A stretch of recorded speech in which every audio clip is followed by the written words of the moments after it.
Have you ever felt like sometimes in your friendships, you always end up being alone?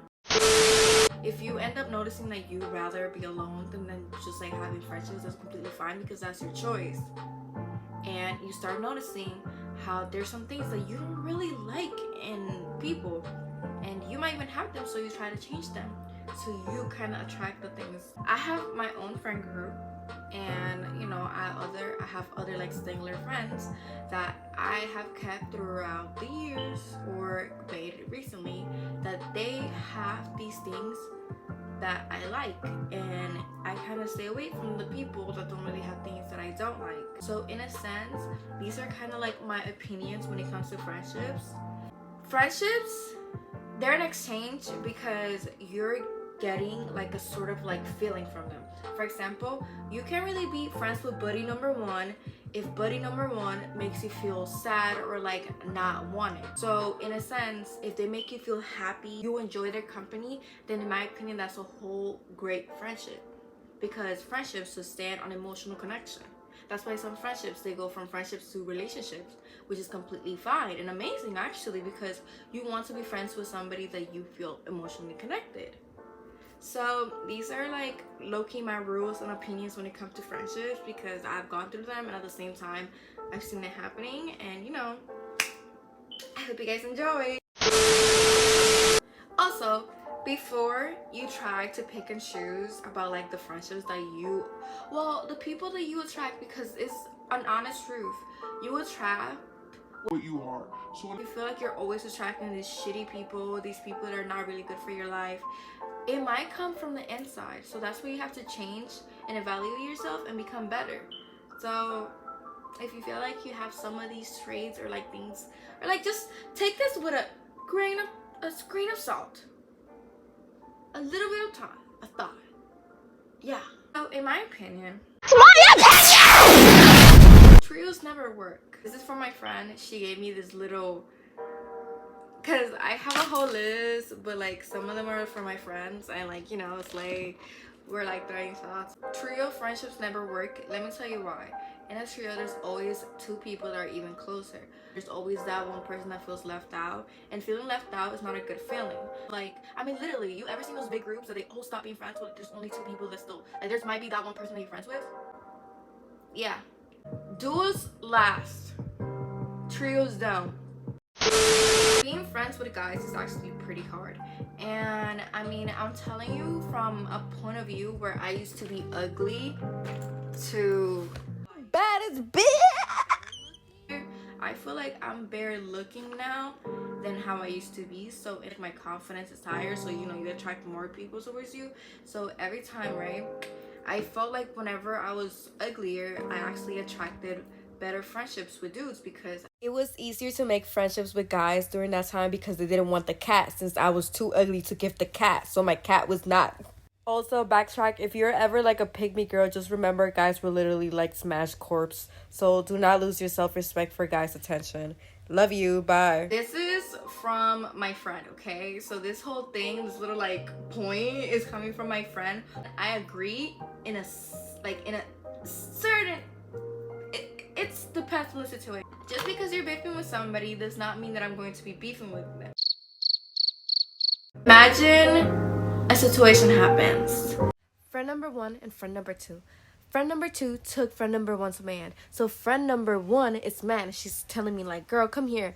Yeah, so I'm gonna choose her side, because you wanna know what? I am not flip. I would choose friend number one, because how are you going to, like, that's kind of like big bitch would do that to her, you would do that to me.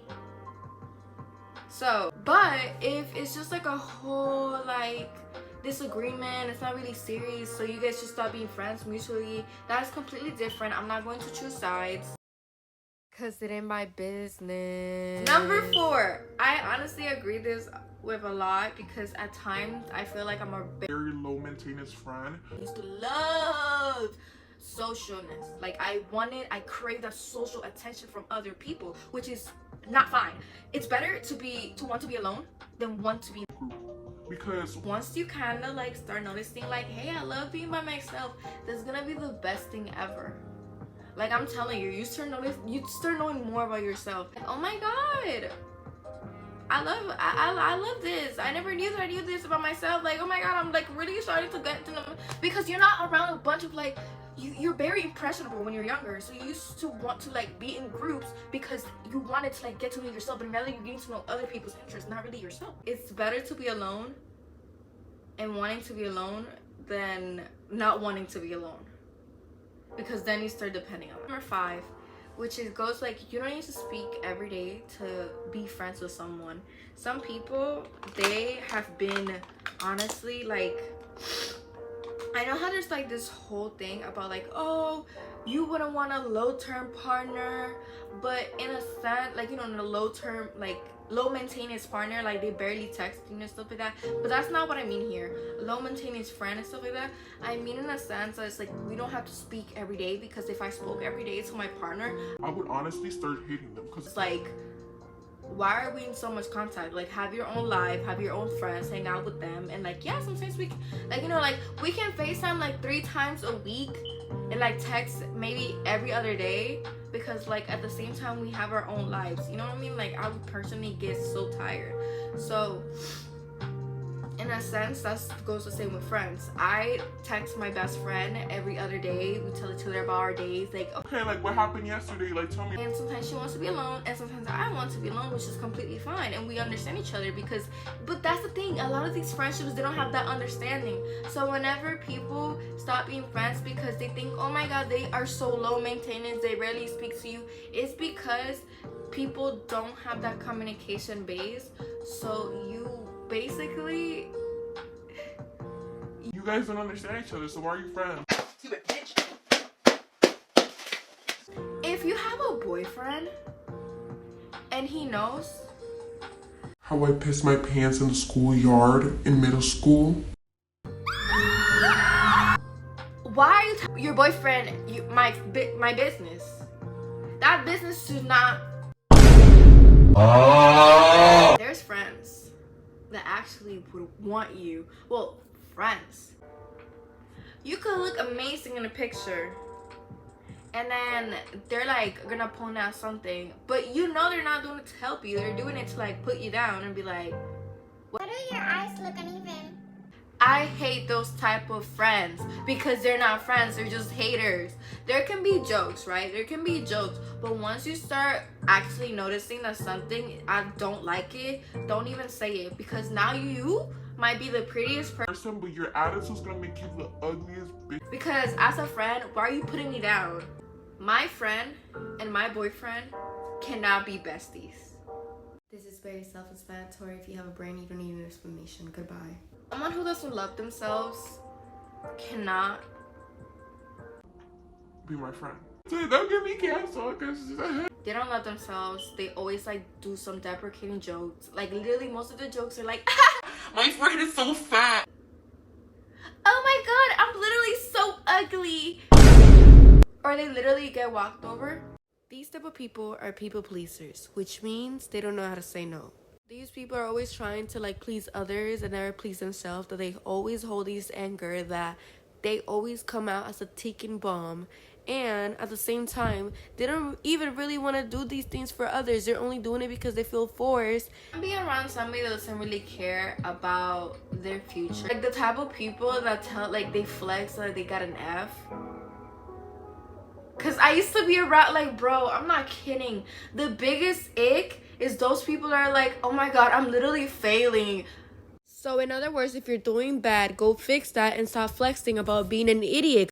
I can understand not genuinely understanding the stuff, but then when you purposely failed, now you're just being dumb. Yeah. I don't understand where the whole trend like, oh my god, I'm failing came, because it's actually very ugly. That's actually very ugly. I don't understand. Like, if you told that to your mom, you would be embarrassed. If you showed your grades to your dad, you'd be embarrassed. Like, I might just be making a random joke about myself, or like a random joke about like maybe like, and see, I'm like, oh my god, I feel like Converse or this and that, and then you say, but I wear Converse, like. Okay. Why do you take it to heart? So in other words, I hate people that take things to heart. I hate people that I might say something and then they're like, Oh my god! just the entitlement and the way they always want to be pressed about something that literally the tiniest thing can get them mad. That is so annoying, and I just don't want to be friends. Bye, guys. That's it.